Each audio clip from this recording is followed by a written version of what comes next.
telling me that Orion Samuelson is turning 90. Yeah, yeah, it's a big round number birthday for him, Margaret.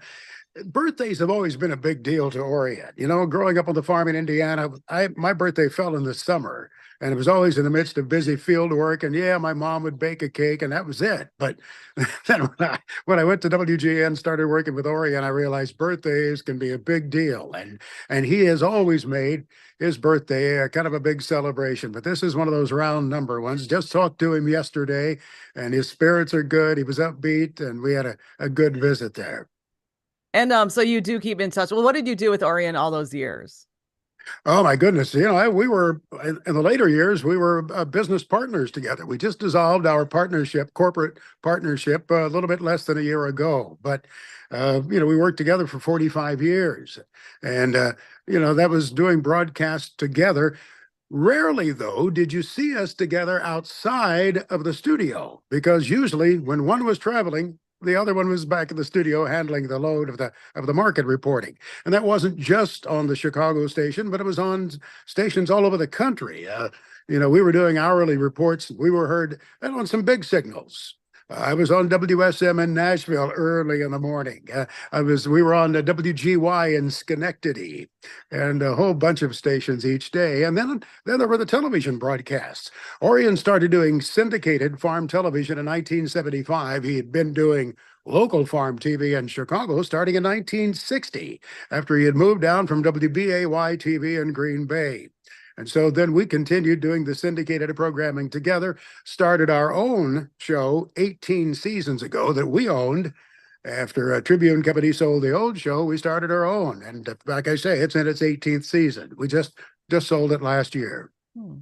And what was it like to be in it that long? Like, how did it change over the years?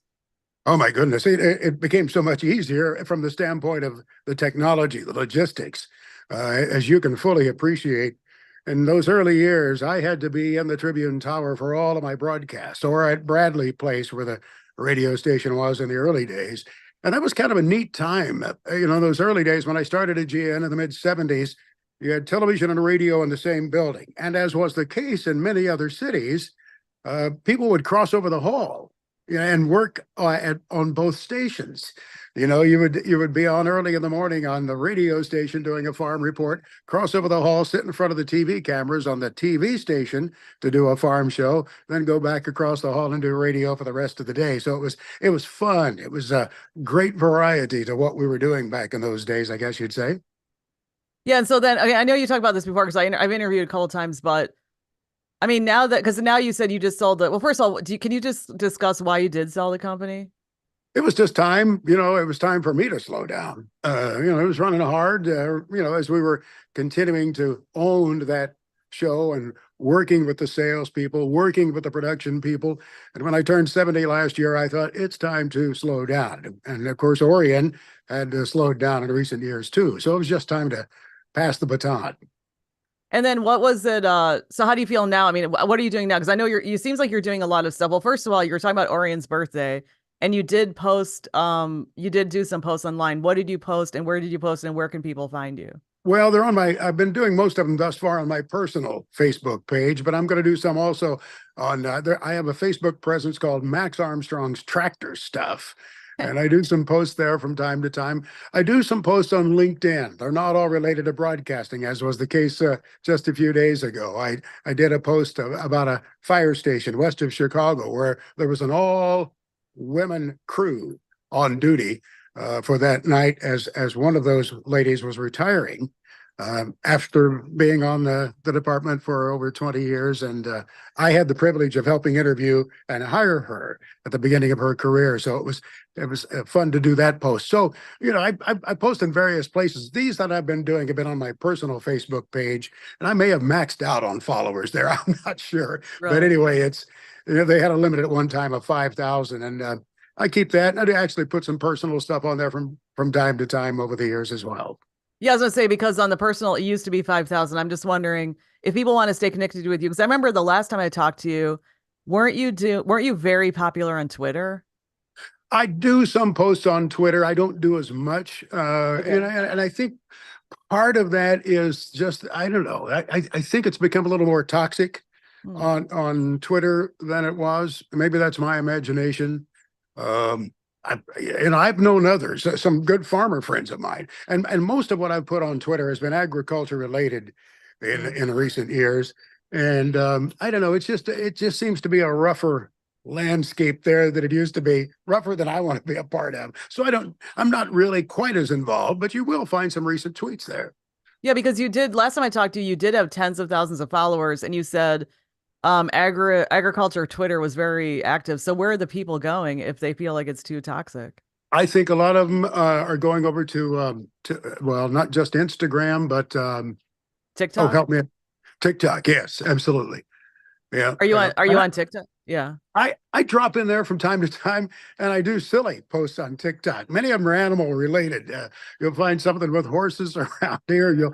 I think the barn cats have wound up on there a couple of times. The barn cat and a snake here. Right. They tend to be not at all professionally oriented, more Yeah. fun stuff with a little music background sometimes. I couldn't even tell you what TikTok was a minute or so ago. So I'm not real well versed in it and don't feel real comfortable doing it, to be honest with you.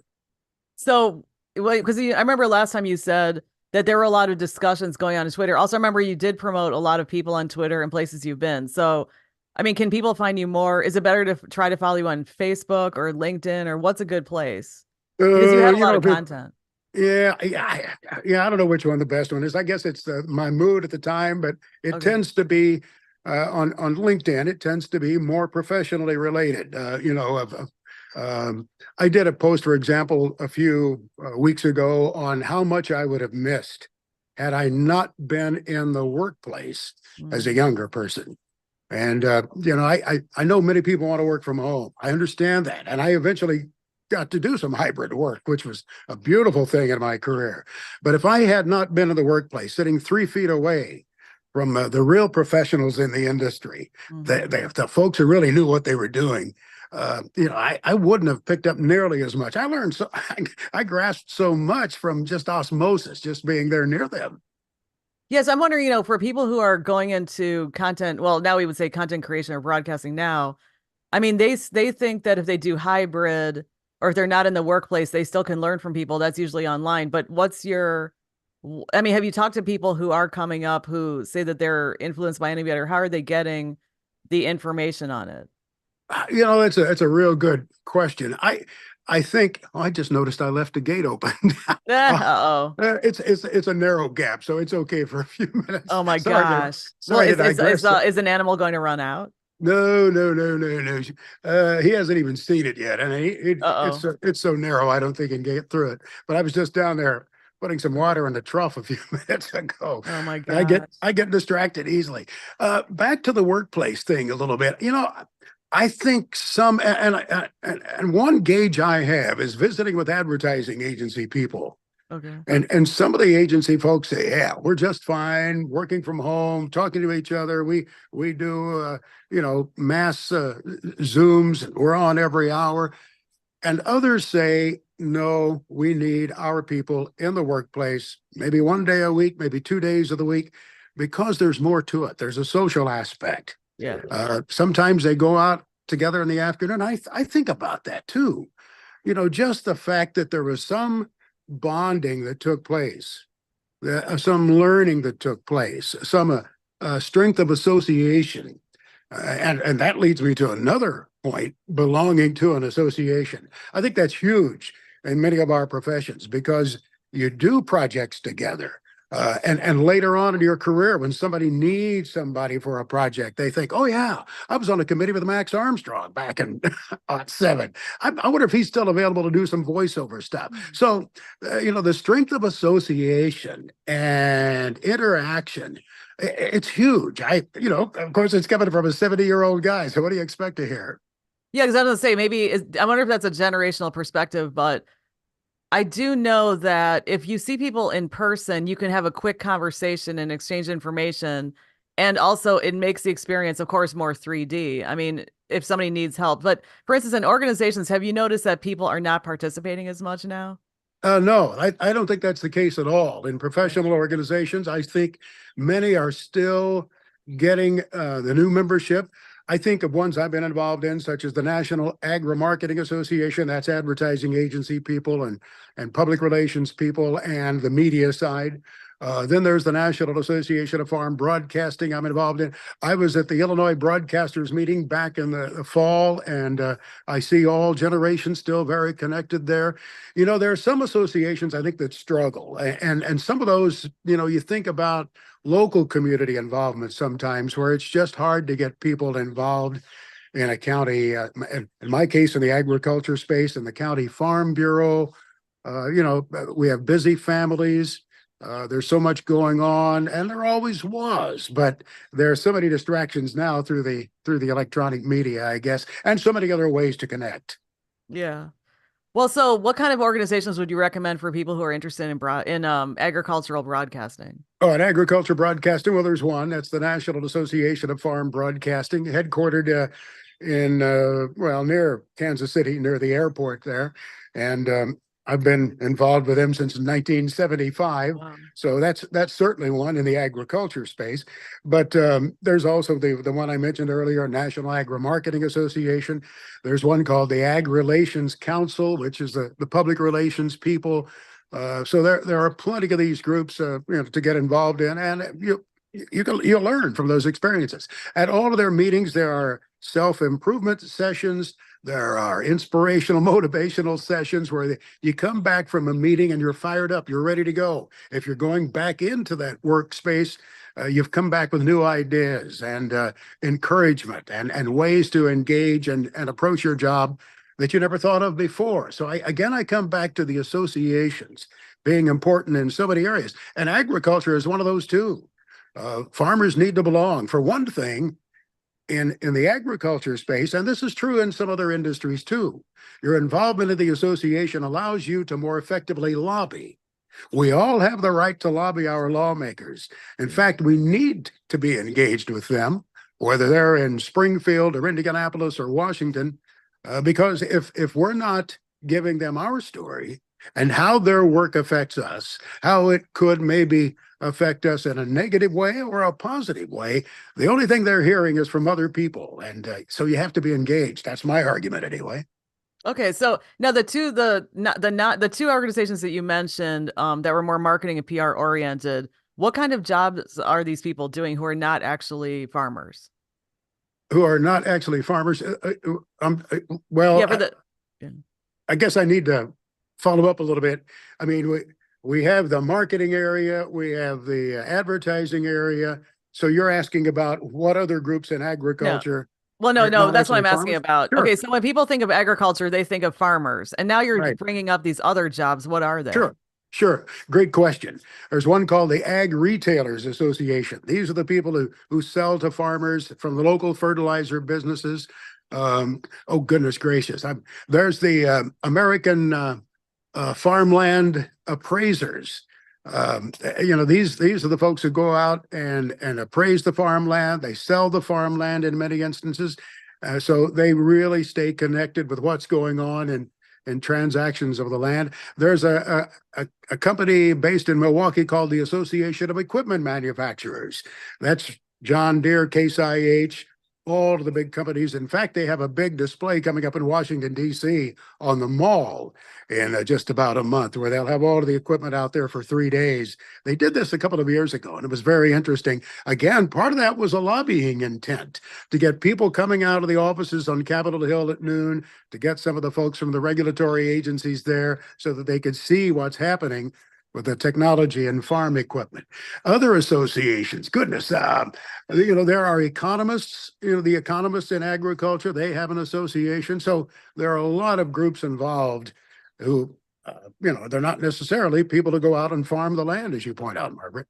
Yeah, because I remember when you told me before, you said in the other interview, you talked about mental health, so how the farmers feel very isolated. So when they want to promote their products or their efforts and so forth, do they create a group themselves and hire somebody to do promotion, or how do they do that?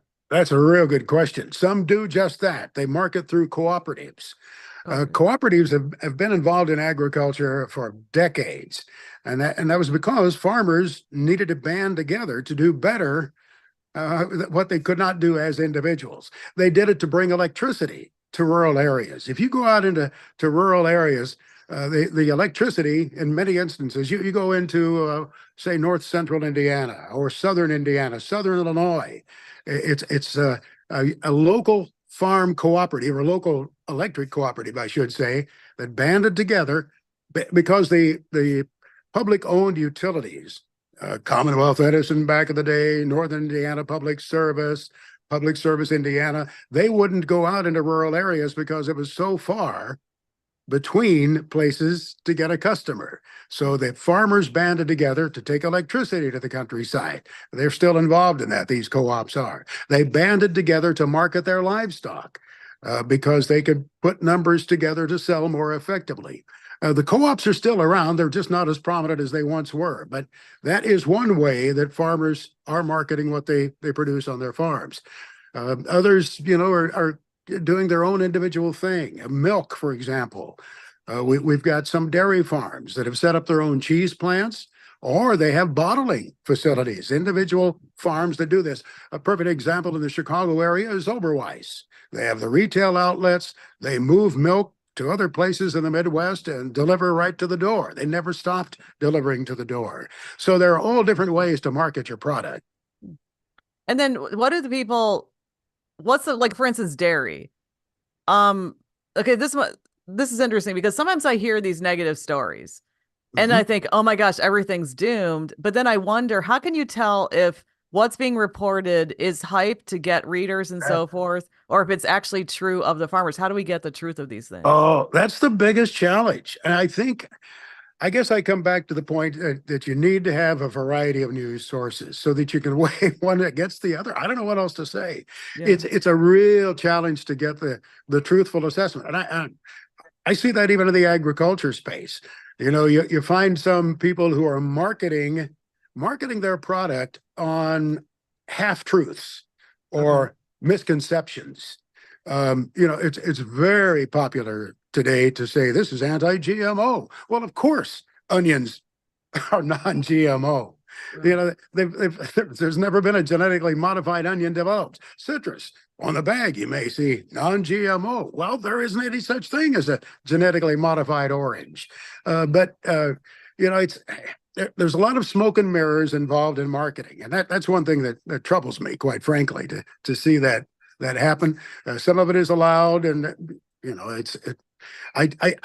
it bothers me when you have these folks marketing on the outskirts there, carving their own niche, obviously, but doing it maybe on possible misconceptions. Okay, can you talk more about that? Like, what are you bothered by? Can you discuss that? Gluten free. Gluten free is one that bothers me immensely. I mean, gluten comes out of wheat. There are people, there's no doubt about it. There are folks who have been dramatically affected by gluten and they have to stay away from it.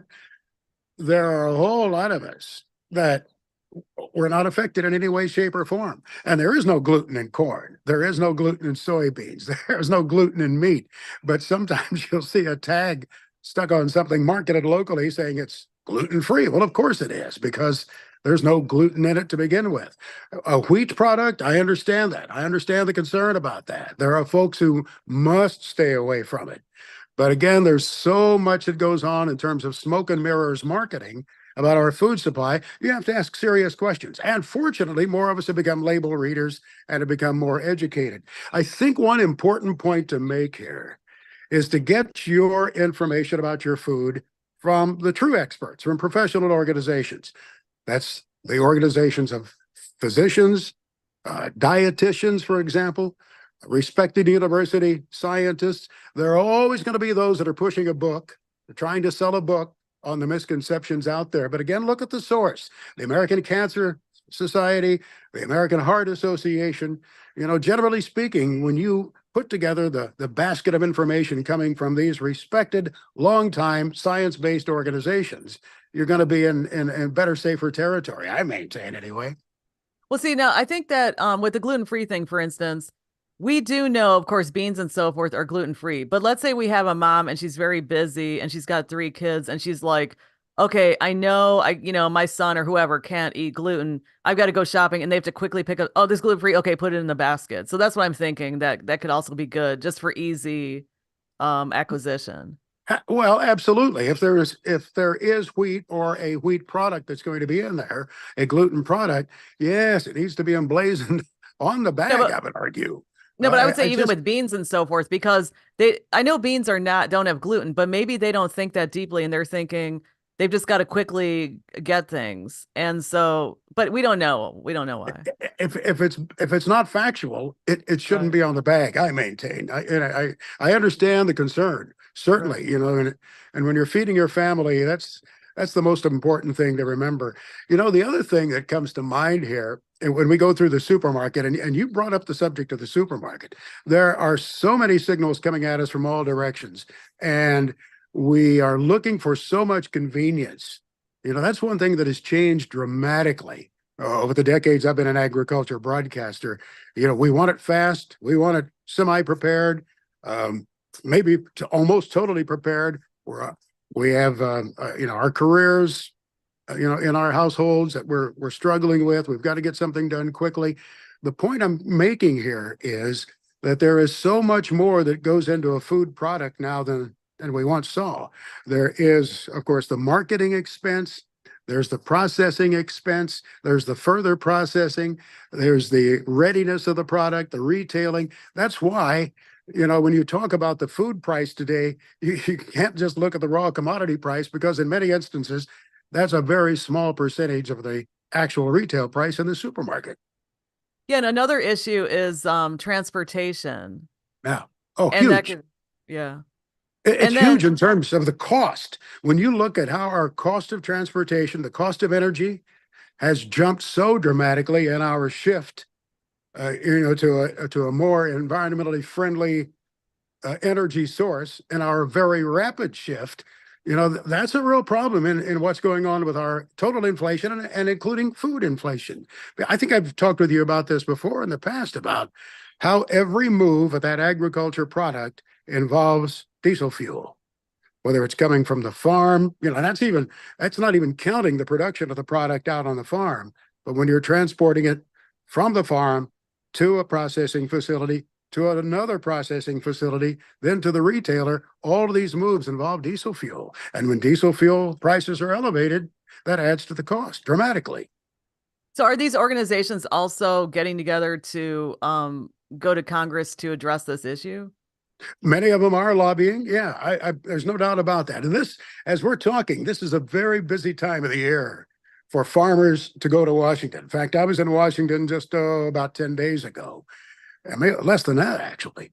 And I saw farmers, I was visiting with them left and right as I was walking through the hotel or walking down the Washington Mall. There were several producers who had come in, dairy farmers, corn growers, all of the various crops were in Washington to go meet with their lawmakers and to have face-to-face meetings with them. Some of them then will continue the discussion. I know farmers who routinely invite their members of Congress out to the farm. And if the member of Congress can't make it, she or he might send one of their staff members.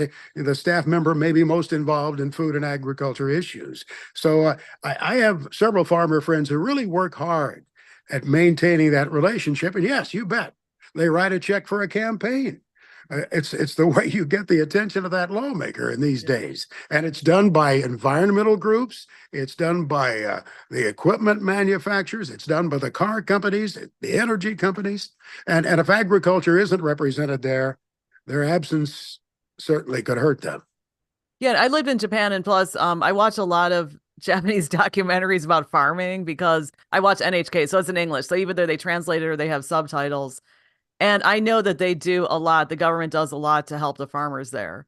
Do you? Well, in every country of the world, Yeah. every nation in the world, I don't care what country you're going to pick on, they're very dependent about what's happening in the capital. And it's not just assistance financially.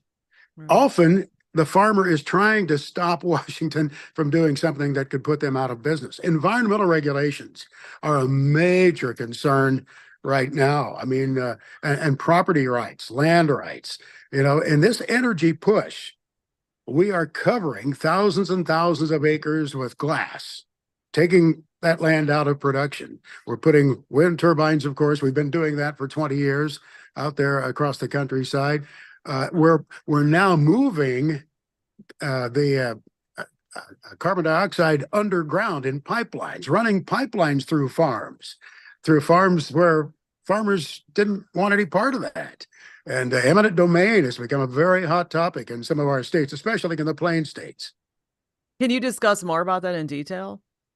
Well, it's a way to sequester, to take away some of the carbon dioxide that's coming from the production. Uh, some of it is from the production of conventional energy. There's a lot of incentive now to take the carbon dioxide and to store it, to transport it. Farmers are working on trying to capture some of the environmental improvement that they've been making on their farms. There are companies now that buy the credits and will pay farmers for that. So it's another source of income. If a farmer is being environmentally friendly on their land, they argue that they should be compensated in some way, shape, or form for that. So you've got the big companies that are offsetting some of their, maybe the airlines are doing it, or other companies that have some environmental exposure. They can buy credits, offset that, and farmers can benefit sometimes. It's a very new area. There's a lot of discussion about it, a lot of caution on the part of many farmers to sign up into some of these agreements. They have to read the fine print, just as they do if they agree to have, a solar farm installed on part of their acreage, or to have wind turbines. Those things are going to be out there for a long time. Now, that's a source of income. When they agree to have a solar farm put out on 80 of their acres, man, that's a regular check every month for 20 years. And it's far more than they could get from farming the ground. But a lot of farmers, a lot of landowners feel very uncomfortable about it. What happens, though, in some instances, Margaret, is the landowner will make the decision. An absentee landowner who lives in New York City or Chicago or Louisville will make the decision. And the farmer who's been out there tilling the land, maybe for 2 or 3 generations, finds out about it through the mail. And that's one of those tough things for the people who actually farm the ground. It's a point we should make, that not much of our farmland is actually owned by the farmers themselves. When you get into some states, there are a lot of absentee owners. There are sometimes we call them granny landlords, women who live in town who outlived their husbands, and they own the farm out there. So it's a very complex thing when you talk about who owns the farm. We're digressing into another area, I know. No, this is very interesting because I remember when I went to Brazil a couple times, and the issue was land ownership. So I'm sure you know this, but in the north, not many people own the land. It's like 5 families. I'm exaggerating, but not many people. And in the south, there's more individual land ownership, and that could afford the economy. That could affect the economy and what they grow. But not always, but I thought that the United States was more that was more the individual landowner, or there was more localized. So what happened? Did it used to be like that? What's going on? Well, we are seeing more interest in investment in farmland. You know why? Because year after year, it just keeps climbing. If you track the value of farmland over time, it compares very favorably with the equity markets, and you don't have all of those peaks and troughs, all the erratic moves that you'll have in the stock market. There are reasons also other than investment that people want to own farmland. Maybe they want a piece of the land just to go out and visit. Maybe they grew up on a farm. There's a group called the Chicago Farmers. Many of them are well-heeled people from business and industry. Some are there have been some judges involved in that association, and they want to own farm ground. Maybe they grew up on that piece of farm ground and they want to stay involved in it. Sometimes people want to own farmland for recreational purposes. They want to have a lake in which to go fish in the summertime. They want to be able to take their families out and picnic. They want to have a place where they can go hunting. You have a lot of absentee ownership, for example, down toward Quincy, Illinois, Pike County, Illinois, some of that area, because it's recreational. Folks can go down there and hunt, so they want to own some of that land. That may not necessarily be productive agriculture land. That may be wooded land and some of that we call less than high productive farm ground. So, there are several reasons to own farmland, and there's been a lot of attention on international investment in the United States farm ground. I would simply say there are many other things for you to get lathered up about. The international foreign investment in farmland in the United States is still minuscule. Okay, yeah, because well, a couple questions that I have. One is there's some I forgot what state it was, but there's a state west of us, and they North Dakota, discovered that I'm sorry, what was it? North Dakota. Where there was foreign investment, I think it was Chinese investment, and then people started pointing out what's going on here. Am I correct about that? That was a strategic military installation. I believe it was near Fargo, if I'm not mistaken. I don't think it was Grand Forks. It was one of the North Dakota cities where they were buying land out there, not far from an air base. And local folks were very up in arms about that, and they said the government needed to get involved. That's a very different situation. I mean, but to think that foreign entities are buying up massive spreads of Iowa farmland in Illinois and Indiana, I would say we need to get more excited about the loss of farmland for energy purposes. And that bothers me far more than foreign investment. Not that we shouldn't be watching foreign investment. And since the mid 70s, there have been regulations where foreign purchases of farmland have to be reported to the Department of Agriculture. And year after year, when you look at the amount of land in the United States going into foreign hands, it's still minuscule. And much of that is in forest areas in the extreme southeast United States, Alabama, Mississippi, that area. The Northeast, for example, in Maine, much of that investment by international interest is in forest acreage, and it's not in the crop producing land. But when you look at the energy sector now, and here's one more thing where I get worried about the loss of land. Just drive out of Chicago on Interstates 55, 57, 88, go down I-65 through Indiana, look at the massive amount of farmland coming out of production now for these huge logistics warehouses. And we used to worry about the sprawl, the urban sprawl of homes. Of course, the housing industry has not been the problem now, but when you look at these massive warehouses popping up along our interstates, those were farms that were once in production. They're not now. Okay, so two questions again. The first one is when you talk about the farmland owners in New York and those other places, who owned the farm before? Who owned the land before?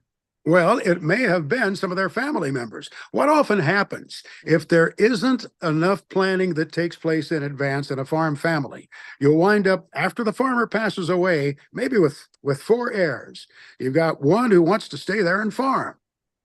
You have one who moved into Chicago and became a lawyer, another one who's in New York City and he is a physician, another one is living in a small town in the Midwest. Three of those four don't want to have anything to do with farming. And in many instances, they want their inheritance. So that fourth one who wants to stay on the farm has a real problem doing so. And there are instances where the farm is lost, taken out of production.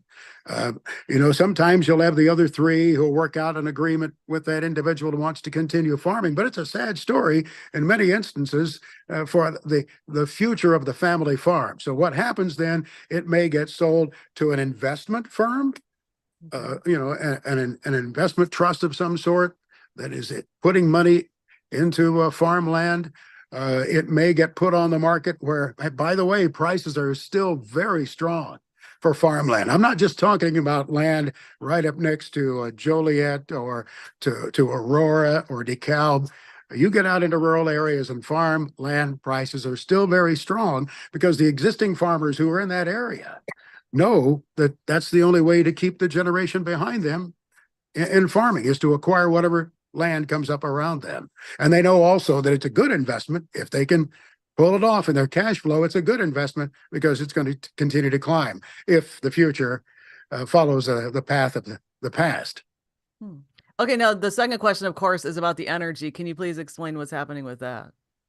Well, we have Washington is driving the bus on this. Let there be no mistake about it. The policy decisions that have been made in Washington have fostered the development of the energy sources. Oh, by the way, I'm going to digress on this That's fine.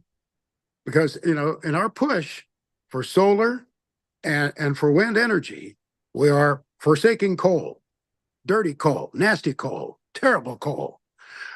We've pulled it out of mines in many areas of the Midwest.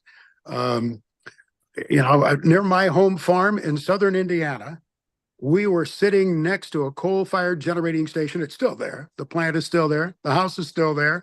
But on the side facing that coal-fired generating station, 7 miles away, the roof was black. When I sold that house a few years ago, on the other side, the roof was nice and pristine and white. It was because the effluent coming out of the stacks, and those stacks have been there, since the early 70s. They've always been upgrading that plant to make it cleaner and cleaner. There have been improvements. Okay, so as we're pushing these plants, we've shut down coal-fired generating stations in Chicago. Mines have been shut down. However, I was near my home farm just about 8 weeks ago. An elderly lady that I had known for many years had passed away, and the trip from the funeral home to the cemetery was 12 miles. In that stretch of 12 miles, there were 25 coal trucks. Hmm.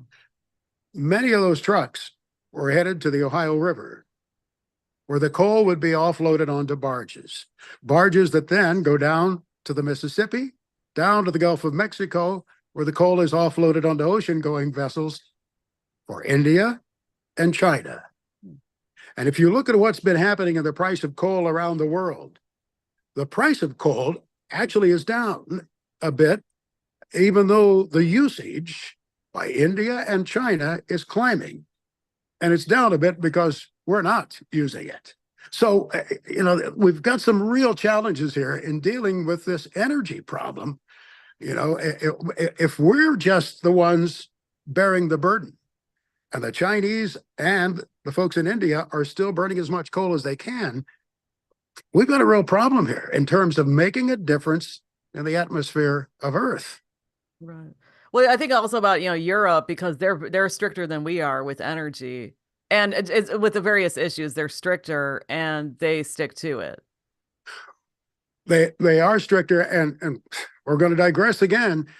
You've seen farmers protesting in the streets over there. And actually the European Union has backed away a little bit Okay, on can its you tell me can you explain what the protest is about? part of it is about fertilizer usage and animal agriculture. And they've clamped down so much on the animal waste and the movement of it and the use of fertilizer. I have a friend who farms in Belgium, and he has to track every bit of fertilizer usage. I mean, it's such a detailed record keeping that it's putting people out of business. And farmers there were up in arms.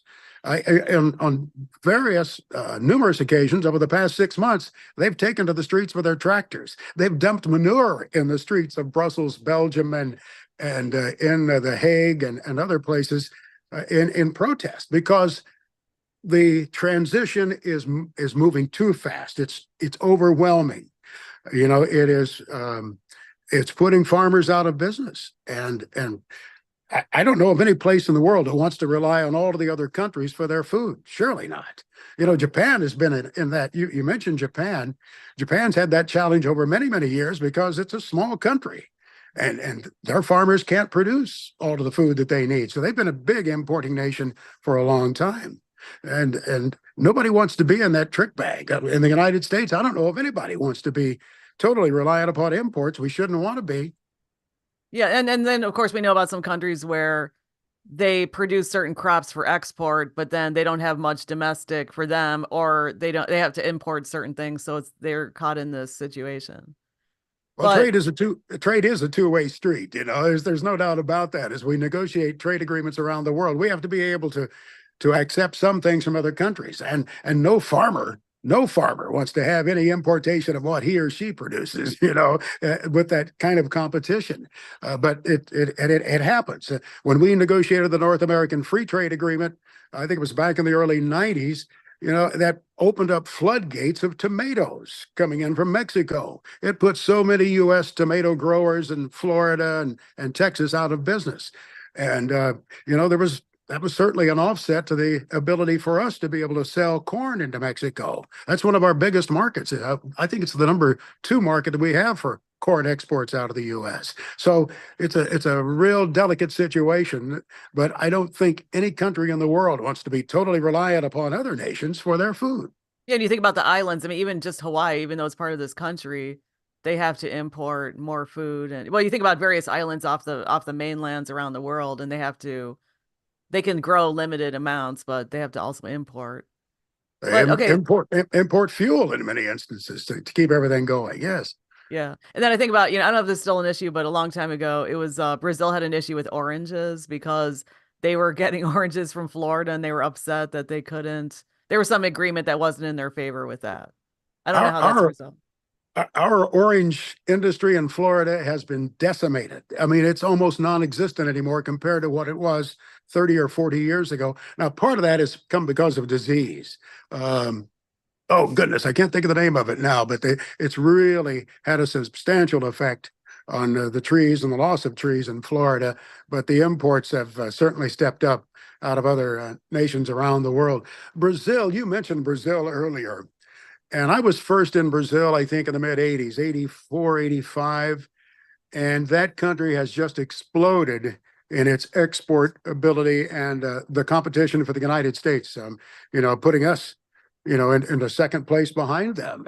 And part of that has been the government investing in it, but some of that relates back also to our trade sanctions in the past. It may have forced the customers in Japan and China to turn to South America before they would have. They might have anyway, eventually. But I think we hastened the process by trade sanctions that we imposed here in the United States for one reason or another. And that's been bipartisan idiocy. It's been done by both parties. Mhm. No, so get back. I know you went off tangent, but get back to the other thing where you're talking about energy. You said you see all these farms with solar and so forth. And also the windmills. So what's your comment about that? It's an individual choice. The farmer, the landowner needs to be able to make the decision. Private property rights, I maintain, are supreme here. If Mhm. the individual wants to allow the use of that ground, they need to be able to, I guess, make that decision. As far as that's my personal opinion. If you Yeah. own that, you need to be able to make that choice. What is happening in many instances is if a farmer is having to do that with some of his or her ground because the income from farming is insufficient. The commodity prices, you put that together maybe with some environmental incentive, maybe with some incentive from Washington. Washington helps out with crop insurance, for example. They pay part of the premium for crop insurance, so you don't get decimated. But you look at what's happening now with commodity prices; they're so under pressure. It's very difficult for a farmer to make a living from these prices, especially as their prices of production of seed and fertilizer and energy have all been elevated in this inflation that we've had. So many farmers are looking at what they can do with their ground. And, if I'm a 40-year-old farmer and I've got a part of my ground out here where they're looking at the possibility of investing in solar panels, or they're looking at putting in a wind farm, I have to look at that and say, you know what? This can give me an assured source of income every month, $1,000 an acre every month for 20 years. From producing crops out there, I may only get $350 a year an acre. I think I misspoke. It's like maybe $1,000 an acre a year for the energy. It may be maybe $400 an acre for the crops. For the cash rent out there. That you or the crop production, the actual income, or even less, depending on where you are. So it's you weigh one the other, and the farmer says, "Wow, I can't turn down this energy incentive that is really provided by Washington to these companies to come out and invest in solar." We have 14,000 acres in two counties of northern Indiana under glass now. I think they're planning, or maybe they are now grazing goats and doing some other things, maybe sheep out in that area, but it's not the productivity that it once was. But I know a family that looked at this and they said, you know what? Our son has some kind of an assured source of income here as he and his spouse raise their family. This is something that that can get them through terrible commodity markets over the next 20 years. That incentive is hard to turn down. However, Max Armstrong feels about it, or, I, I have no dog in the hunt here. Nobody's, I'm not reliant upon that farm income. But boy, when you're a farm family and they come at you with that kind of money waving in front of your face and assuring it for 20 years, you say, I'll worry about those panels 20 years from now. Put them out there. Okay, but And also, here's the other thing. This is happening near the grid. It's not happening on the unproductive soil down in coal mine country. It's not happening in the soils or it's not happening necessarily to any great degree on roofs, where many people say that those panels should be. They're putting them on some of the most productive farmland in America. And a lot of this is going on within 100 miles of Chicago. There's something wrong with that. Many consumers and non-farmers would feel there's just something not right about that. If you look at it from my selfish interest as a consumer who doesn't own any farmland. okay, but why are they putting it on productive land? Is it because they have to test the soil in the other, or what's going No, on? it's because it's the land near the grid, as it turns out. I mean, there's productive farmland elsewhere, but if you look at where many of these panels are going in, the electric grid is near there. So it's easy just to hook into it.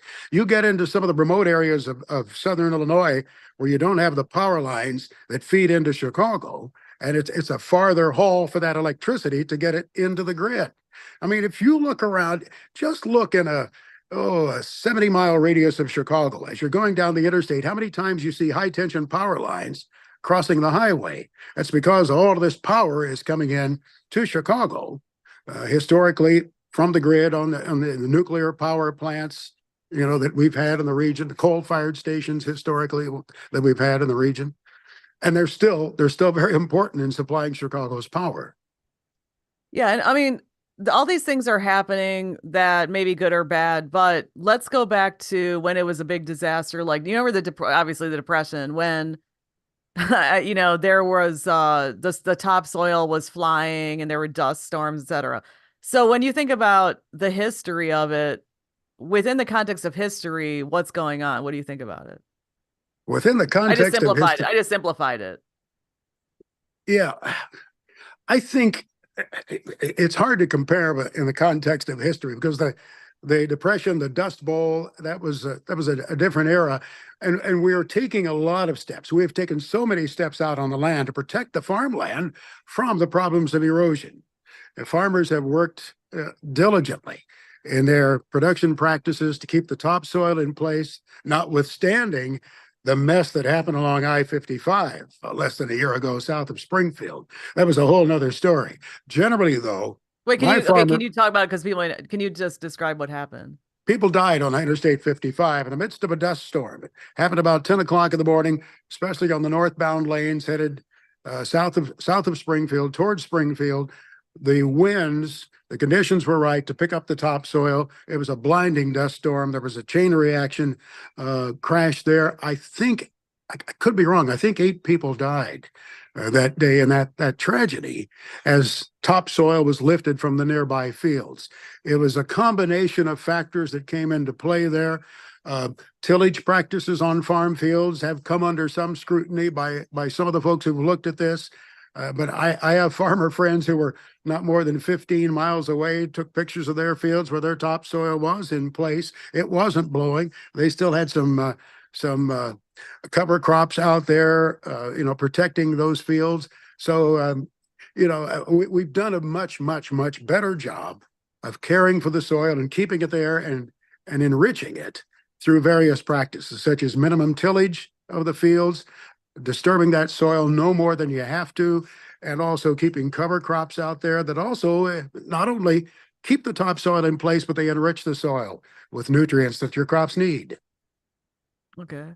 And then what I think also about way, a long time ago, I'm talking about like over 100 years ago, let's say 18th century or something. So was that a better time for farming? I mean, do you know?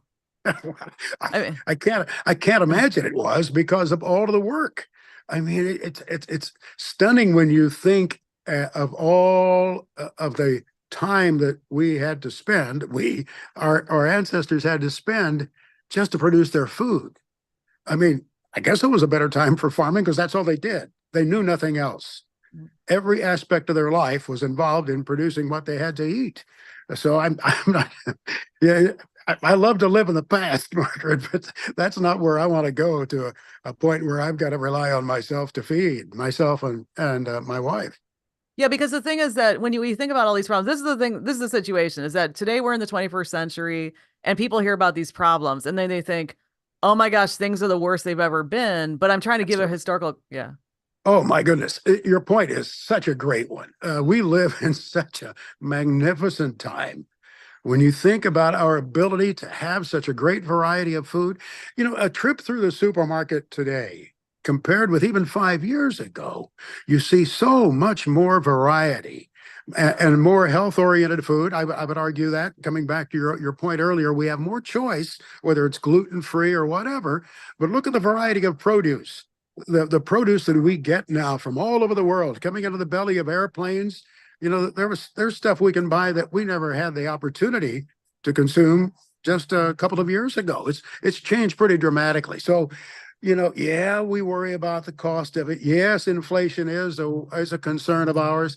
Still, when you look at how little we spend to feed the family, it's still very small compared to the other costs such as housing, utilities, education, and so forth.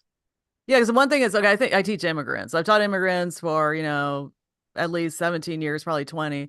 And what I noticed is that somebody told me, I'm not going to name the countries, but somebody told me from a certain country that's got a lot of issues right now. They were telling me that some people come here, or a lot of people come here, and they see that they can buy a lot more food and meat because in their country, they can't afford good protein. And they will go to town and they'll stuff their refrigerators because they're like, oh my gosh, I can buy all this beef for this. I couldn't do that in my country. And they have like these large parties, etc. And it's a different perspective. If Oh, you teach people, your point is such a great one. What we have seen historically around the world, when a country has the ability to increase the protein in their diet, they certainly do so. They welcome it. They embrace it. China is a perfect example of that. That's why they are such a big meat importer. They import beef and pork from the United States. They import from other producing countries. They import their milk from New Zealand and the United States. When you have a chance to bring that protein in, that's one of the things you do. And we have had that opportunity, generally speaking.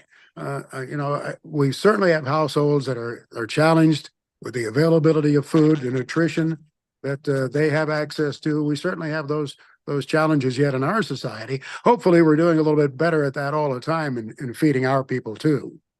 yeah, but what you're saying about China, I thought they raise a lot of pork as well. They are, well, your point is well taken. They are the biggest pork producer in the world. They're the biggest pork consumer in the world. Mm. And generally, to feed that demand they have for pork, they import a lot of it from the United States. And Mexico, I believe, is our number one export market for pork. I mean, those two are ranked right at the top. As we tend to forget too how big a trading customer Mexico is with us. We tend to focus on the problems that come across the border from the south, but when you get right down to it, Mexico is a huge destination for what we produce, including corn and pork. Hmm. That's good to know. So now back to so I don't know if you can say your personal opinion, what you think about what's going on. Because you said people have the right to make their decisions, and then you said independent of what I'm thinking personally, but can you discuss what you think personally or not? Well, I think I thought I laid that out a little bit Okay. earlier. I mean, I understand the concern about the environment, and I understand the concern about the energy that we use. I worry about us taking such dramatic steps in such a short period of time where we hamstring our agriculture industry, where we maybe are hurting our nation as a society when other countries around the world aren't on the same wavelength, Mhm. when they are not taking the steps. Last time I looked, the atmosphere around this globe was affected all around the globe. It moves around the surface of the earth. And if we're not all participating in this and we're running down this track, we in the United States are running down the track at 100 miles an hour and others are dragging their feet, we are hurting ourselves. And I worry about that. I think there has to be a little more balance, maybe more negotiation of some sort to get all of the players together. And that's just my personal opinion as a as an unlearned individual looking at this. You know, you could get this in any bar in town. Right. It's like sports radio. Right, You know, exactly. why listen to sports radio? You can go into any bar on any corner in Chicago and get the same thing. Okay, but I think it's more complicated because okay, I went to China before the 21st century, and when I went to certain cities, I won't name them, but and it was literally like the 19th century Oh, you're right. United States. I could barely breathe, and there was visible smoke, and I was literally coughing, and I get out of there. Because now things have changed over there, and there weren't many cars, and now there are a lot more cars. But also, you have to think about this is my opinion, but I think that different countries have different political systems and different economic systems. So, for instance, Europe, like they do all these things. Well, they have more people buying in, they have more buy-in from the people because they have a longer history and they have different sensibilities over there. And they also may perhaps have an economy that supports that. But in these other countries, they don't necessarily have that. They don't necessarily have the structure, or maybe the international organizations are not giving them strict enough guidelines. I don't know. I mean, what do you know about that? It's Maybe there are things. complex. It's Yeah. complex. It Yeah. really is. It's when you look at anything in the political process coming out of Washington, there are so many shades of gray. Yeah. That to say that's black and white, you just can't do that. I understand that. I get that totally. Yeah. But let the record show in Europe, not everybody is in favor of this huge shift environmentally. I mean, there are people who say, wait a minute, we've got to look at this a little bit differently. And some of that does come from perspective of history. Mhm. Those people know what it was like to go through the challenges in the World War II era. My farmer friend over there in Belgium, every now and then he'll turn up something in his field that's a relic from back in the Second World War. He knows what it was like, for that from his ancestors, what it was like to be invaded, across that part of the world. So, yeah, I understand that in other countries you look at it with a totally different lens on it because of the history that it's been involved in, the economy that is there. I get that. I still worry about our own self-interest. I'm selfish. Yeah. I'm just putting it out there because there are people who consider that aspect because yes, it is easy to say, well, yes, we have to think of our best interest. And also maybe these international organizations that's my other question is that how come these stories are not getting out there? See, well, we hear about these extreme stories and then they're like people think, oh, this is very obnoxious that they're dumping manure all over the place. But how come the other stories aren't coming out? Or are they coming out and we just don't see them? What do you mean other stories? What Well, what the, is the your stories where the people are saying, hey, wait a second, we don't all agree with this in these environmental regulations in Europe. Because the yeah, perception of Europe is that a lot of people do agree with it. well, and that perception has come, I think, from the policymakers in government. And boy, you talk to some of the individual farmers over there, and they say those people in Brussels, in The Hague, wherever they are, don't represent many of their constituents. Of course, we hear that, I guess, in the United States too. I think it's just that we're hearing much more discontent today. That may be a part of it. And back to your question, where do you get, the balanced, fair and balanced, as they say, which I still struggle. I think you just have to pull from a variety of sources and say, wait a minute, is this really true? Let me check this. And that's hard for us to do as individuals in many instances. We don't have the time in our fast-paced lives to be spending a lot of time doing that. So the people who live in the city, who want to, well, how do you build the bridge between the farming people who are, central southern Illinois and then the people in the north? Oh, geez, that's the age-old question in Illinois and in many other states, because you'll find, there's always this challenge of the big cities. Minnesota's a perfect one. Minneapolis and St. Paul have a very different perspective than farmers out in the southwest part of Minnesota, and it goes on in so many of our states where you've got these big divides. And to his credit, coming back to my colleague Orion Samuelson, he was working on that 60 years ago in Chicago, trying to use the media to explain to people in the city why farmers do what they do.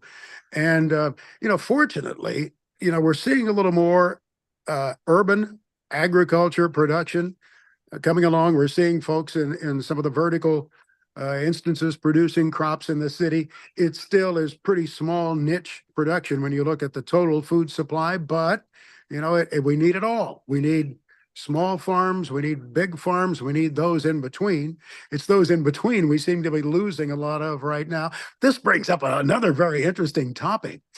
To be qualified as a farm in the United States, you only need to sell $1,000 worth of product. Hmm. Did you know that? No. Um, I've got some nags out here. We board horses. It's easy for me to cross the threshold because we board some horses for some ladies. It's easy for us to cross that threshold of $1,000. So we have a farm. This is not a productive food producing farm. It's it's a hobby horse, teeny tiny horse farmette. Yet, for policy purposes, you consider this a farm.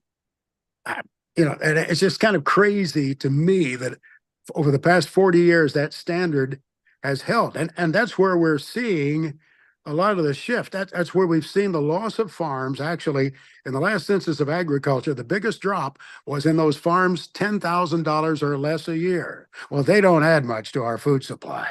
We continue to add bigger farms, which have the economies of scale. So we're continuing to change the shape of agriculture in so many ways. I got again off on a tangent there, and I forget what your original question was, but I think it's an important point to remember when people talk about, oh, we're losing farms. Well, the ones that really produce our food, we're not losing most of those. Those big farms are getting bigger. And there's not necessarily anything wrong with that, but I maintain that we need all size farms, I guess, when you get right down to it, especially in the urban areas, those that can produce and serve the local communities in the city. But there aren't many of those. Yeah, and I went to a long time ago. I went to somebody's house in Skokie, and she was growing strawberries in the cracks of her patio, Right. and she ate them. I thought Yeah, that's really cool. I've never seen that before. that's nice. I mean, it's a wonderful thing. We can Yeah, produce some of what you want to consume, but how many days of the year is she able to consume what she produces? right. What happens then in June or July through April or But I thought through that was May? I thought that was she was being very innovative because she just She thought, I want some is. strawberries. There's Yeah. absolutely no doubt Yeah. about that. Very innovative. That's a totally different thing than Right. producing food for all of the people in the state of Illinois. Okay, I was gonna say now, why do you think that bigger farms are not bad? They're not bad. What's bad about them? They're producing with the economies of scale to grow what we need. They are in many instances, most instances, family owned. It's a mom and dad, two sons, three daughters. These are families that are growing these crops. They may be incorporated for tax purposes. What's bad about that? Mhm. Okay, I just want to say that because some people say it's bad, like this huge It's a farming. terrible, terrible misconception. Yeah. I mean, it's what's wrong with it? They're not controlling the price. They're not, in most instances, running other people out of business. People are quitting farming because, in many instances, they're getting old. Yeah, and also another aspect of farming that somebody was telling me about was the labor. It's hard to find people, especially in the urban situation, because the minimum wage here has gone up, and it's hard for people to find people to work the farms. But even in like Wisconsin and so forth. So what about that? You have hit on the biggest challenge that many of my farmer friends have Yeah. is having that labor necessary to milk the cows, to feed the hogs, to pick the produce.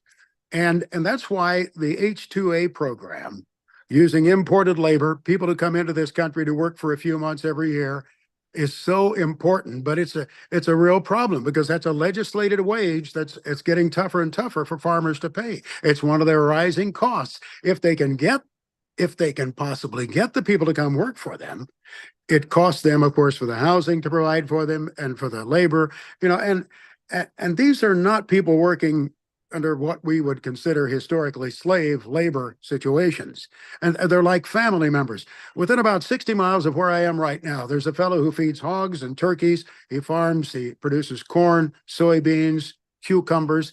He has 20 workers who come from Mexico every year. They come at about this time of the year. They come in April and start working in his fields. They'll go back home in November. And some of these folks have done this for 30 years. And he says, they're like family to me. And in fact, he used this example. I think it was about a year ago that his father got sick and was transported to a nearby hospital. This farmer's father was taken to the hospital. He wasn't able to accompany him. Two of his migrant workers who come in under that H-2A program from Mexico every year and have done so for many years went with his dad to the hospital and stayed with him till he could get there. And as he pointed out, he said, these people have my back and I have their back. And it's a family that if they can get the workers, our farmer friends take good care of them because they know they're so hard to get. Can you explain what the H-2A program is? Yeah, it's a very complicated program, and I don't fully understand it, but it's a federal program under which workers can come across. There's extreme documentation that is required of that individual farmer to require that there's plenty of housing, that the labor is treated fairly, that they are paid a fair wage rate, which continues to rise. I don't know all of the details of it. I just know that in recent years, it's been a struggle to make it work very well for many of our farmers. There continues to be, I think, some improvement in it, but it's very slow, modest improvement. Some of my farmer friends, even within 60 miles of Chicago, have to deal with this, and it's a challenge, but they need it. They have to have that migrant workforce because there aren't enough people who live in the United States who are willing to help out, to pick the produce and to do the things, to feed the hogs, to feed the cattle, to help milk the dairy cows in Wisconsin, whatever the need may be. Yeah, because actually I had a student who now lives here in Chicago, but the student did live in Wisconsin and worked on a dairy farm. And she said it was like what I did at home in Mexico. So it was like no big deal. Right. But In many yeah, I meet a lot instances. of these people. And some of those folks, when they're trained, when they can go out and run a combine or they can run a tractor for a farmer, the farmer wants to hold on to somebody like that because it's very valuable. That is also, though, the reason that we're seeing this drive toward autonomy. Why so many of our farmers are so interested in having nobody in that combine cab, nobody in the tractor cab, to find a way somehow to pick mechanically those apples off the tree. And we're slowly moving that direction to get the produce picked mechanically because we don't have the people to do it.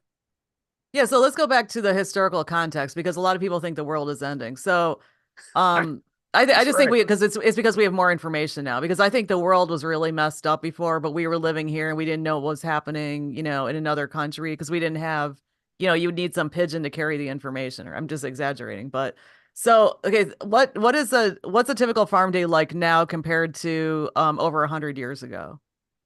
It's such a broad question. It's hard to quantify it. So many of my farmer friends now, because of the mechanization they have and because of the size, the economies of scale they need to cover their costs of production. Some of my farmer friends never get on a tractor. They never get on a combine cab. They're spending so much time. I was on a farm, for example, out in central Iowa about 2 years ago. The farmer says, now he's always in his office. He said, if I want to go out and see what's happening in the combine, I might go out and ride for an hour at harvest time. But he said, I have to be in my office where I'm doing the best job of running my business. Now, I would say that's more the exception than the rule yet, but there are people who fall into that category. Conversely, I have farmer friends they'll get up in the morning, and the first thing they'll do after they do some of their work at the desk, they'll be, getting involved in milking the cows. We still do have some small dairy farms in the Midwest. Wisconsin has been losing them dramatically, again, because of the economics. The milk price is not sufficient enough to cover their costs of production. But we still have folks who get up in the morning, they go out, and the first thing they do is milk the cows. They take care of the livestock. In the extreme winter days, they're working harder than ever. In the cold that we had many, many weeks ago, or if there's a snowstorm, such as they had in the northern Midwest just a few days ago, just keeping the water flowing, keeping the animals comfortable requires much more time. So it's hard to come up with a blanket assessment. Agriculture is so diverse, it's so varied that to just make a a blanket statement about it is not accurate to do so. Many folks put in very, very long days, and some of them do it at a desk. Others are right actually physically in the field. But you were also saying, many years, like over 100 years ago, I mentioned the 18th century because there weren't as many people in this country. But, and there was, farming was the basic thing. But what you said, it was much harder. So can you just paint a picture of what farming used to be back in the day, like back in the day before any of us existed? Oh my goodness, it was so labor intense. And when a tractor arrived on a farm, oh my goodness, what a difference it made to replace all of those horses. There's a historical event that, I'm thinking about this because my father survived the deadliest tornado in American history. Next year, March 18th, will be the 100th anniversary of what they called the Tri-State Tornado, which went across from Missouri, southern Illinois to southern Indiana, killed 698 people in about 3 hours' time. 698 in 3 hours. And the biggest problem was when it occurred, March 18th. As the tornado came through, it killed horses, wiped out the basic machinery that they had because they were so labor intensive to have those horses to farm. Very few tractors were available at that time. International Harvester loaded trainloads of tractors and shipped them south into that area so that there would be some mechanization. And for some of those people, it was about the first tractors they ever saw. So, what it was like then, it was, you spent every waking hour. There was well, if there was recreation, it was with other farmers, and it was at a house of worship, perhaps, where they'd get together on Sunday, was where there was some community involved. A barn dance, maybe on a Saturday night on somebody's farm. But to romanticize those days, anybody who lived it or recorded it, you would learn from them that they were simpler times. They were simpler. That doesn't necessarily mean they were better. We have so much more time available to do things like sitting in front of our computers and not socializing. Well, so, I know, okay, back to Japan because I keep watching these documentaries, but so what they have in Japan is they have these little programs where they encourage, there are these small towns that are sort of dying off because the population's aging and the young people are moving to the cities. So what they're doing is they have some programs where they bring young people from the cities to work these little areas. Okay, so what are they doing here? Yeah, that's a very good point. We're trying to keep, how are you going to keep them down to the farm is the biggest concern. And some of our states have really seen this brain drain. Iowa is one that has really been trying to deal with this, trying to get people who maybe go off to college somewhere else. They go to Purdue in Indiana, or they go to the University of Wisconsin or wherever, but to try to get them to come back and to bring their knowledge and to stay in their state where there are, you know, great quality of life things that they can focus on. So that has been a big concern, trying to keep people in rural communities. And that's especially a concern where there's a manufacturing plant. You look at John Deere makes its tractors where? Waterloo, Iowa. Waterloo, Iowa. So they want to have obviously people coming back to work there. Case IH makes its tractors where? Not in Chicago, not in Milwaukee. They make them in Racine, Wisconsin. So getting people to come to these communities, even though these are fairly close to big cities, you still need something to bring them back. And that's the promise of good income, the promise of good schools. That is absolutely crucial to many of these families who look at this and they say, you know what, I've had my time in Chicago. I want to move to the Quad Cities, or I want to move to Madison or somewhere else where they feel that, yes, maybe their perception is it's safer, there's a better education, a good income opportunity, but that all has to be there to entice them to come back. But I'm talking about a program where they're getting urban people to be exposed to the farming life. So they give some incentives like free room and board, and then you work on the farm. Now, some people don't survive because they're like, wow, this is really difficult. Even with the fishing industry in Japan, they're doing this, even though the fishing industry has gone down a little bit. But do they have any programs like that where they have these programs to get students to go out there and they give them free room and board, et cetera? I'm not aware of any on a widespread basis. I mean, there are co-op programs when young people get to college where they can go and work for a company I was talking with a young lady just about 3 weeks ago. She lives in a suburb of Chicago. She goes to a major land grant college. She's majoring in engineering and she's wanting to get a co-op opportunity. And I said, you may have to look at a smaller town in the Midwest to do that. Yeah, I mean, there's that chance to do it, but I don't think it's a widespread, massive national program, or at least I'm not aware of it, Margaret. Because I wonder if that would help, because you're saying that it's hard for them to get help and then they have to sell their land to these other people, or they're changing their land from being productive in agriculture to something else. I'm wondering if that would help. Well, it might a little bit. There are young people who do want to stay in agriculture, but they don't have the opportunity. They didn't grow up on a farm. Uh, but you can still get on somebody's radar screen. And let me explain that. I was at an event last summer, and I was sitting up in the bleachers in this auditorium. I was way up there. I was having a piece of pie, actually trying to get Yum. away from folks a little bit. So I can't pass up pie. I love pie. What kind of I'll pie be was it? very, Oh, it was strawberry pie, as a matter of fact. Yum. And so anyway, I'm up there, and this fellow comes up with a younger person trailing him. And it was an older farmer. He was just about my age. And he introduced himself and he said, I just want to say hello. And he said, I want you to meet this young man with me. And the story was that this older farmer was getting close to retirement. And he has 5,000 acres in a major part of the Midwest. And he had no sons, he had no daughters. He didn't want that farm necessarily broken up and sold to somebody he didn't know. He had cared for this land over his entire life. His father and mother had cared for it.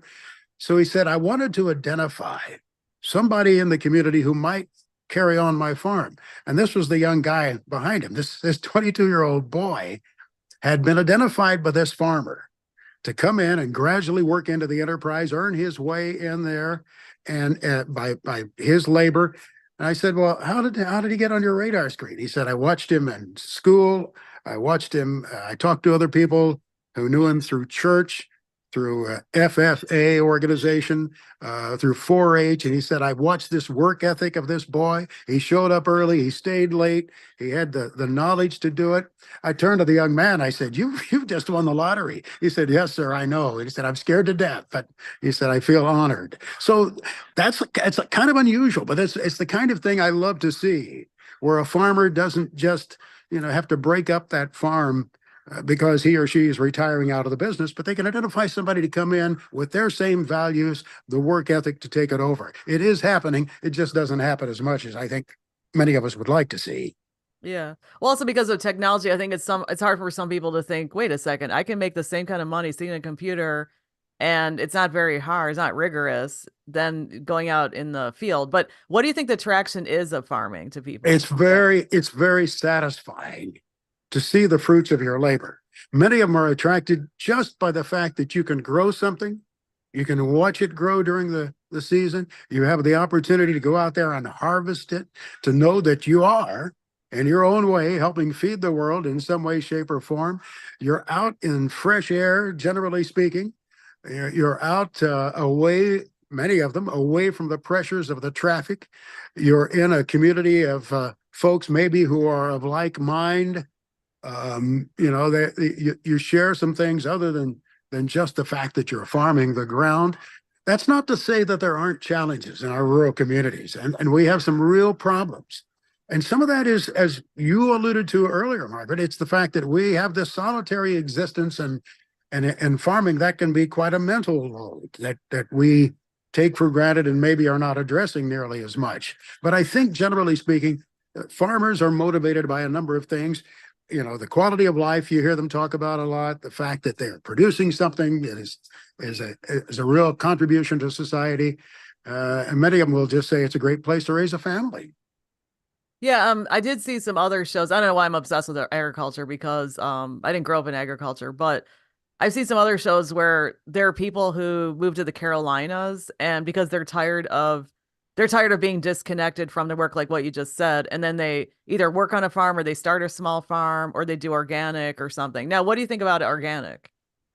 Oh, it's a choice. If you want to have your food being organic, absolutely. Again, that's another capability we have of choice that we didn't have so many years ago. There are farms that are producing organic food. Don't sell it to me with smoke and mirrors. Don't tell me that it's better, it's necessarily better for me. Mm. But if I think that it's better for me, I need to have that choice of being able to buy organic. It's, if I mean, many people feel that they definitely need organic food. They feel better. It's the right choice to make. And we've got so many more opportunities to have it now. So it's a good thing because farmers have been able to carve a niche producing organic crops, and that's not bad. Well, free range eggs taste better, I think. Or there's you don't now agree? there's smoking. You're talking about free range chicken. Well, yeah, I mean, Just I'm talking remember, about, yeah, yeah, go ahead, just explain. remember, just remember, free range chicken wanders out there and pecks in its poop. So let's not get too wrapped up about how wonderful it is. It's, it's I basically a free range chicken wanders out in the chicken yard, and we had free range on the farm in southwestern Indiana when I was a kid. To throw extra value on that, now that's to this guy, that's smoke and mirrors. But you think it tastes better, and maybe the way it's processed, it has the flavor and it has the moisture in it, and just the texture that you like. Have at it. well, I remember because you did say that on the air a long time ago to Orion, because I remember you said, yeah, free range pecking at its own poop, and you guys were laughing about it. This is several years ago.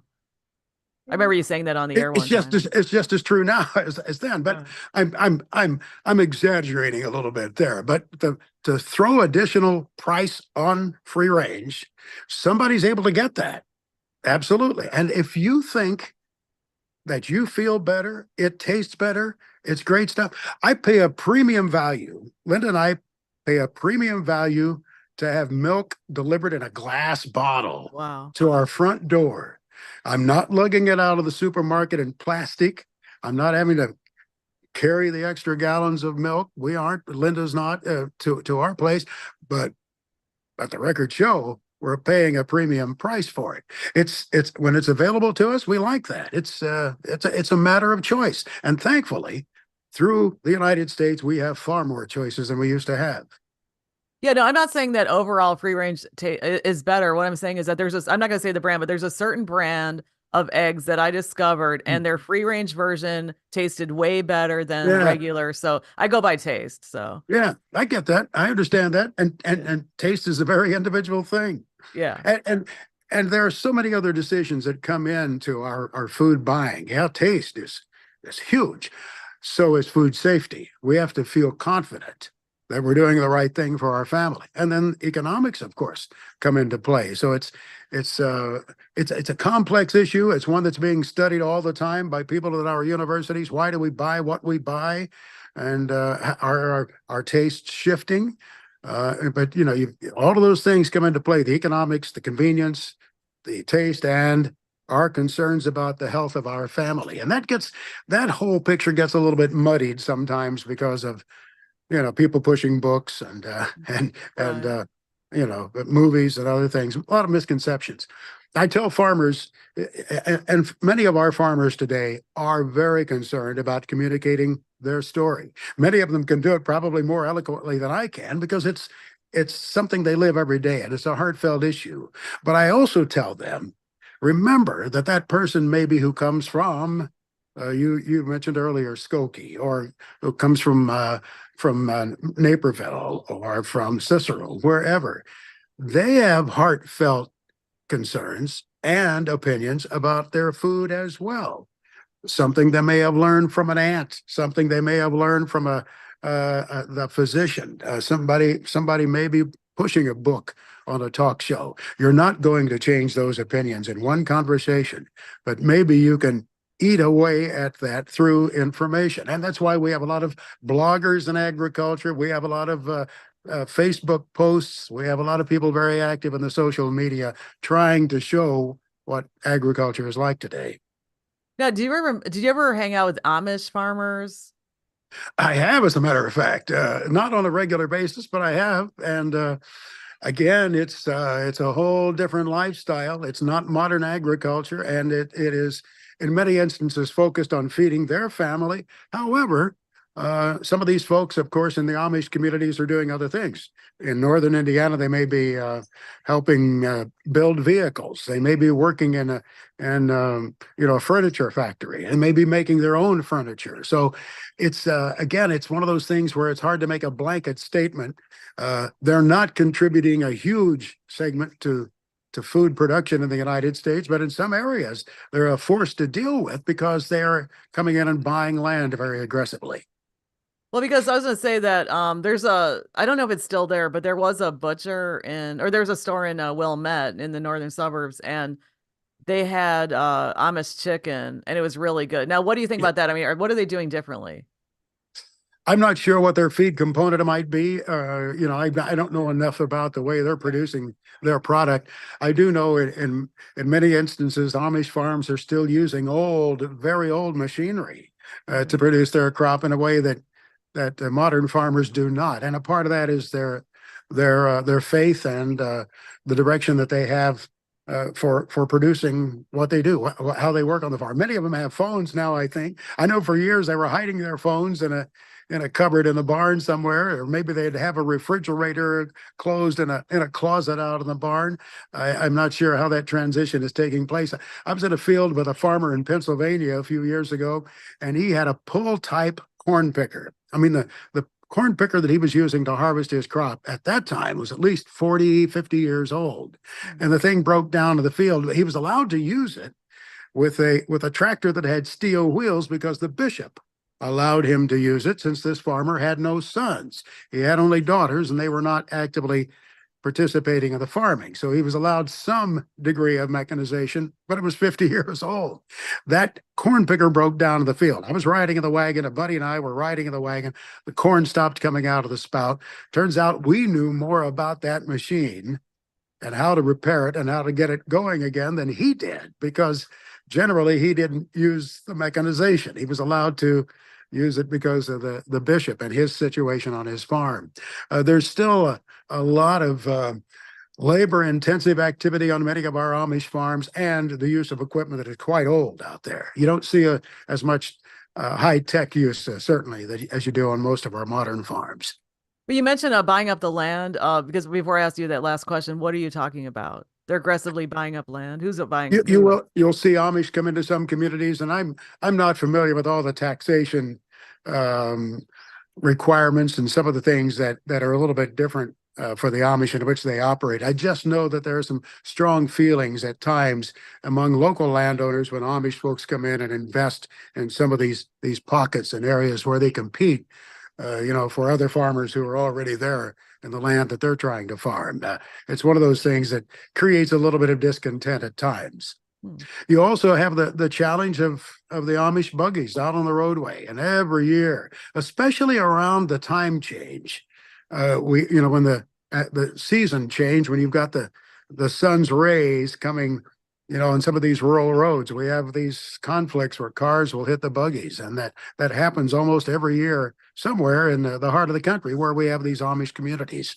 And then what do you think about technology? Well, I was going to say that, you did write this book about stories. It's called, what is your book? Because you wrote a few books. What's your latest book called? The latest is More Stories from the Heartland.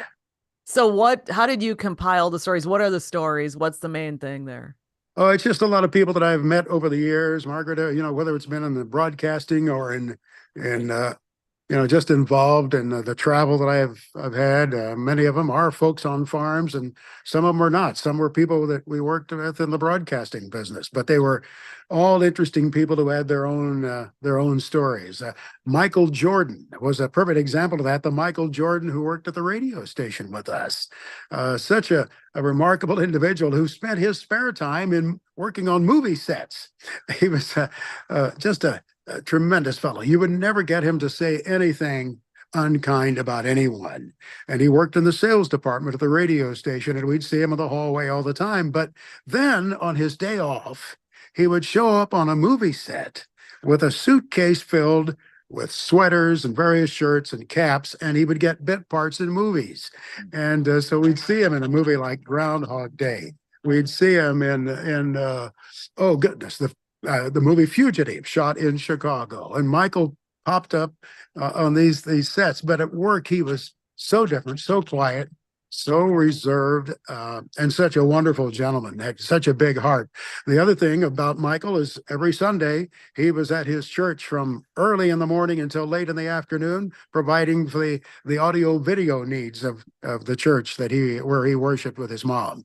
And just one of those people that had a dramatic effect on me because of the way he lived his life. Yeah, he sounds very productive and high energy. He was, but you wouldn't see that in his demeanor. He was quiet. He would just kind of move down the hall in a slow manner.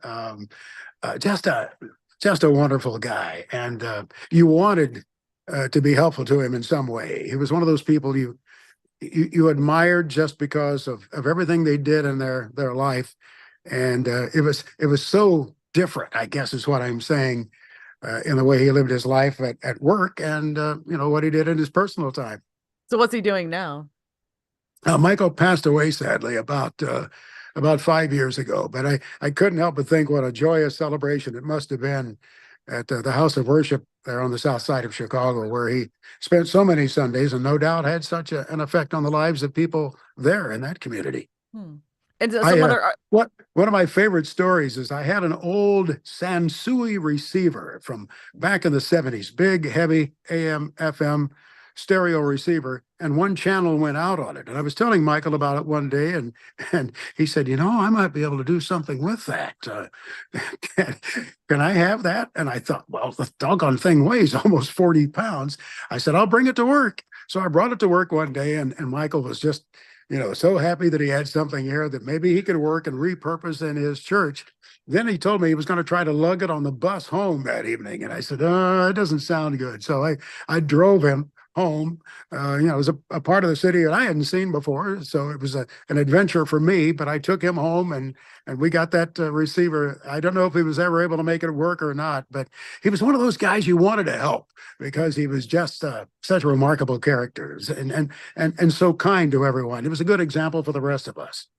yeah, I've met people like that. I know what you're saying. And also they're unassuming. There's some people who are unassuming and they're doing so many incredible things and nobody Exactly. knows. Yeah. Exactly. They do it in a very quiet way. And, that there's something neat about that. When I guess I often talk about my father, and he was that way in a rural community in Indiana. He would help people, and I'd find out about it later, and I would say, well, how do you know he was helping this family? We caught him. We saw him, leaving a bag of groceries on the porch, or just trying to sneak around to be helpful to people, and it's a wonderful quality. I've tried to emulate, but probably not nearly as successfully as I should. Well, because the thing is, if you're in the media, you have to get attention. I mean, okay, so you came up a different way because you were in the regular media, but now there's digital media, and so sometimes we have to say things publicly, or else people are not going to notice us, and we're not going to get a break. I mean, if I don't post my stuff online, for instance, for me, but there's other people too. If I don't post my stuff online, nobody's going to know. If I don't post positive things people have said about me, they're not going to know, and I won't get any chances. But what do you think about that aspect? Like, there's some people who can do things quietly and they never have to publicize. And then if you want a media, okay, what do you think about that? I struggle a little bit with that. Being my age, I struggle with the fact that for some, the social media is all about them. It's everything they've done. It's everything they're doing. It's all of their accomplishments listed. And I get that if you don't talk about yourself, I guess nobody else will. I just don't believe in doing that. I've never been wired that way. I, I'll give you an example. I received an award back in the fall. I don't think I posted. I don't think I posted what the award was. I may have posted a picture of myself at a podium and just mentioned the fact that it was there, and I laughed about the fact that I was gesturing. It's hard for me, the way I was brought up, to talk about myself and what I've done. I mean, I threw it down through the listing and LinkedIn what I've done, but that's as close as you'll ever get to me talking about myself. And there's probably way too much in there as I look back at it now from this stage in my life. But I guess it's I don't know. There is some braggadocio there. There's no doubt about that. I just find it hard in the posts on Facebook and they post on Twitter to say, "Look at me, this is how good I am," or what I'm doing, and I recognize people are wired differently. Yeah, but also it's different because you came up differently because you didn't have you followed a path that led you to broadcasting, traditional broadcasting, and now that path doesn't necessarily work, or there's really not much of a business, or there's toxicity, and then there are Yeah, other avenues for digital. sure, sure. And You're exactly right. I still had to get on somebody's radar screen. I still exactly. had to get noticed, maybe by what I was doing, how passionate I was. There's a picture I came across the other day. In fact, there's one I posted on a Facebook. There's a Facebook presence, I think, of old radio. And I posted a picture of a studio where I worked when I was in college. And the clock on the wall said 20 minutes after 12. That was 20 minutes after 12 in the morning. The station signed off at midnight. I was still in the building, not just for the next 20 minutes, the next 40 minutes, the next hour in many instances, trying to learn. That was such a place where I wanted to be in my future. I couldn't absorb enough from that. Yeah. I was so immersed in wanting to be in the broadcasting business. And that's that you get back to that passion Mhm. for whatever you want to do. Like that young man in Minnesota. That farmer could see that this boy had such a hunger to be involved in agriculture. He provided that opportunity to him. And I think, there's a way for many of our young people to get on somebody's radar screen. I've used that phrase so many times, but I think work ethic is still appreciated. Mhm. Passion comes across, and it's not always a matter of talking about yourself. I did this, I did that. I think there are ways to get noticed other than that. Yeah, but sometimes it's not we're not in the same location as other people. So Right. they check us out. Like I I've gotten access to certain people I probably wouldn't have because they saw my website and they're like, "Oh wow, so this girl, she's just not Right. just a schmo. She's," and then they sort of talk to me, and that's the way because I otherwise I, th- I'm not I hanging out in the same areas. No, I get that, and I realize you need to put your body of work out there, which I think is what you do so well. And by the way, you're such a great interviewer. You ask all the right questions. I've said that before, Margaret, and I mean it. But I think it's a matter of approach. Yeah. I mean, people can see what you do because you display your work. You talk about I did this, I did that, but it's not always all about me. It's not I look at never take me. selfies. Yeah. Like some people do selfies and well, one thing is I did post this on my LinkedIn and people can join my LinkedIn if they want. But there's this guy who's an incredible Barry Butler. He's an incredible photographer Tremendous photographer. Yes. and he works in the radio business. But the thing is that he was voted like the best photographer by the reader. You know, there is a reader poll. And Right. he's like, wow, this is a surprise. And I said, wow, if you get that kind of recognition, you're not trying for it, then that's really great. So Yeah. because Yeah. he's so good at what he does, yeah. He's so good at what he does, and he has that eye, and he works for his shots. I mean, you look at the effort that he puts into many of the shots that he puts out there, and it's not just Joe Schmo showing up, Max Armstrong showing up with his iPhone. Barry really works to get those images, and I don't think I've ever seen him, in a braggadocious manner saying, "Hey, look at me." It's the body of his work that he's displaying, just as is the case with humor. Oh, thanks. But yeah, because what he's doing, and everybody should check this out. That's true because he's just posting his pictures, and he's obviously Yes, very passionate about. I should interview him for for this live stream. And then he also has a book and so forth. But then other people notice and they share his stuff. But I know what you're oh yeah, talking about, as opposed to taking a selfie, like, "Hey, I'm on this conference." I'm thinking a lot of times I think, why aren't you turning your phone outwards and taking a picture of the exactly, conference and taking a exactly. picture of you with other people? It's all like, I'm like, where are you? There's no context. Yeah, you're exactly right. I think sometimes we see that in some of our young folks who are trying to communicate in agriculture, and I've shared that with them. Don't make it all about yourself, but show me what's going on. Show me some stable. shots. Don't give me all of this zigzag stuff that, I understand that. I know it's the way we shoot video today, but give me a good stationary shot so I can see how your equipment works, see how the technology is working, why it's so good, and Barry obviously is so passionate about the city of Chicago. Yeah. I mean, that comes across in his images. When you see his work, it's like, oh wow, it's not just good stuff, it's good stuff about Chicago. Yeah, and also I thought that I even commented on his social media. I thought that he was doing Photoshop because I saw him being interviewed, and he said it's not Photoshop. He's doing it right in the camera. I'm like, wow, now I really respect this guy. Be- Yeah, yeah, and of course we move into this area of AI with some caution, and you and I haven't talked about that. That's a topic for another day. I think my phone's got to go dead before we could go into that area. AI has so much promise, though. It's something we need to keep in mind. I was on a program at Purdue University. Just about 3 weeks ago at Purdue University in Indiana. And I guess the point that I made is we need to be cautious. We need to be careful. We need to be mindful of the harm that can come through AI. But my goodness, the potential that it can have for bringing together all of the pieces of the puzzle, especially in research, to allow these giant strides that we need to improve the quality of our life. And there's just so much good to it, I think. Let us not forget that and all of the noise about artificial intelligence. yeah, I was gonna say another thing is, what do you think the agriculture media is now? I mean, is it still around or what's going on?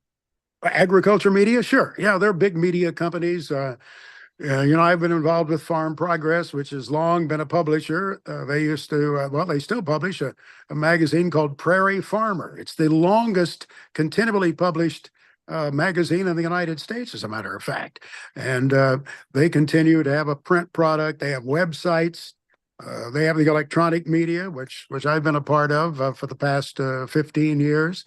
So yes, there's agriculture media. They have all of the digital. They have the Facebook presence and all of the other digital media. So yes, that is there, and that might be a good thing to watch for anybody who wants to get in agriculture.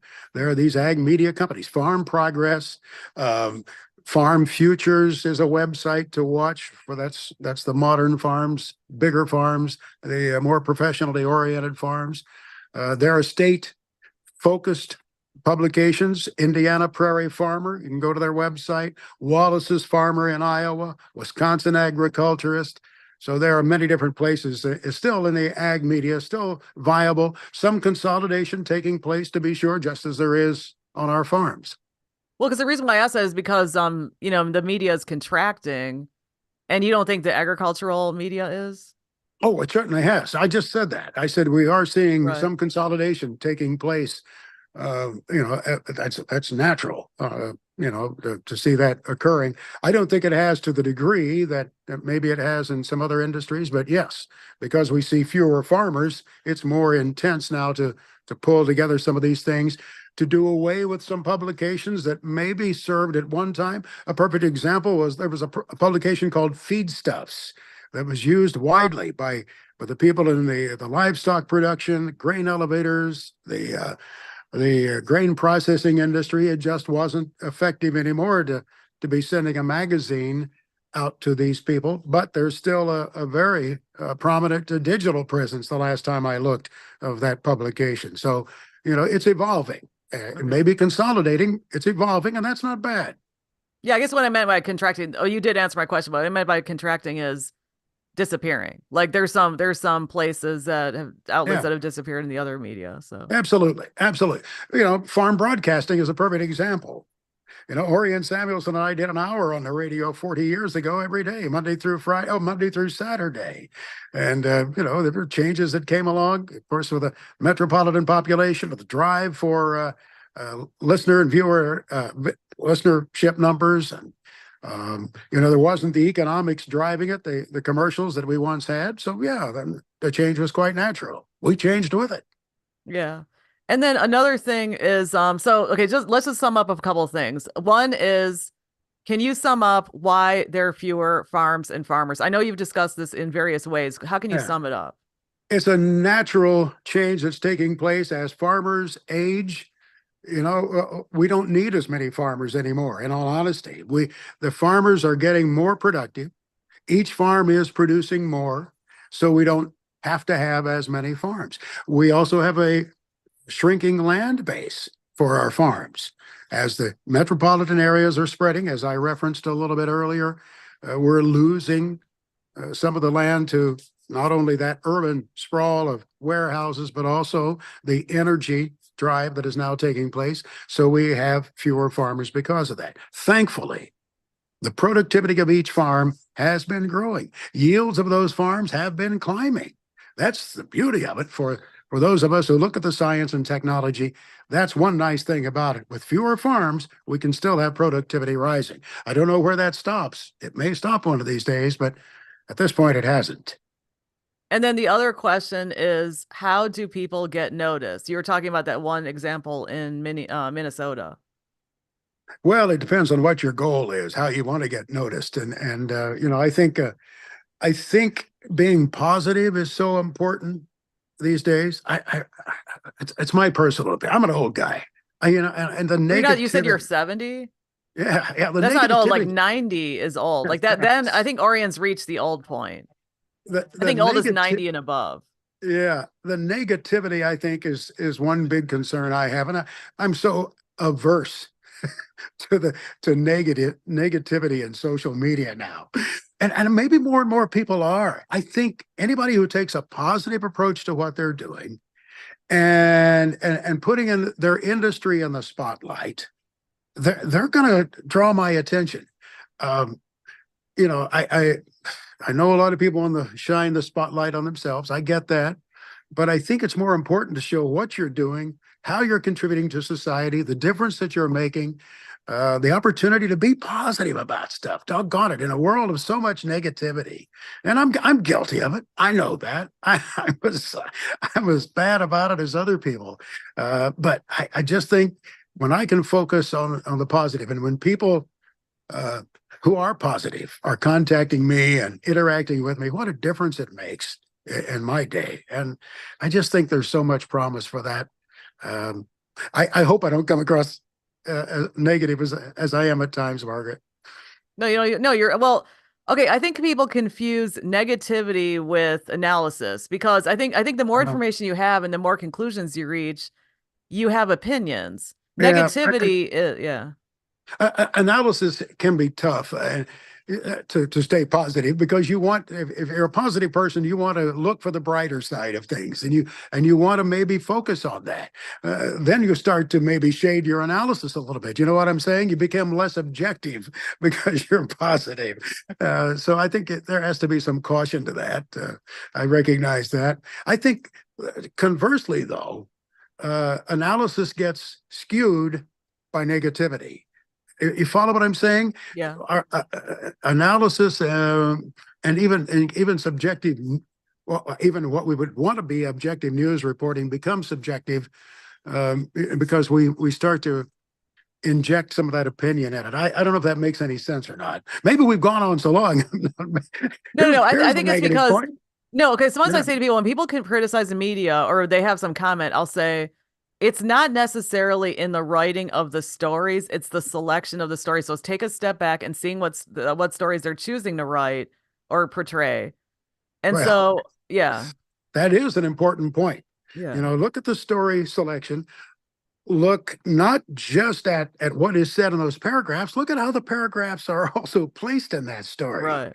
You know, there's so many times that the opinion of the reporter comes in that last paragraph. Hmm. You know, or you know, for example, in television news reporting, they'll say, "Well, no, this is happening, but now this is also happening," and that's the Right, last thing that the viewer is left with. I don't right. know. It's just my personal opinion. We're digressing greatly here, and we better wrap this up. I think. Okay. Well, anyway, we're not digressing because this is whatever. But so any last words in the last 2 minutes before your iPhone dies, which is superior to my phone that died? Yeah, yeah. I don't. I'm not plugged in here, so it could be about ready to go away. But Any Mrs. last Armstrong. So just any last message me. thought? Any last Yeah, just thoughts? I think stay positive. Try to stay positive as much as possible. Appreciate the food supply and the agriculture industry that we have because it's more diverse, more nutritional, more economic, really, than it's ever been. And you compare it with everything else that's going on that we have to pay for. It's still a heck of a bargain. Okay. And that concludes the stream. So I will stop this now. And that will stop event. Okay.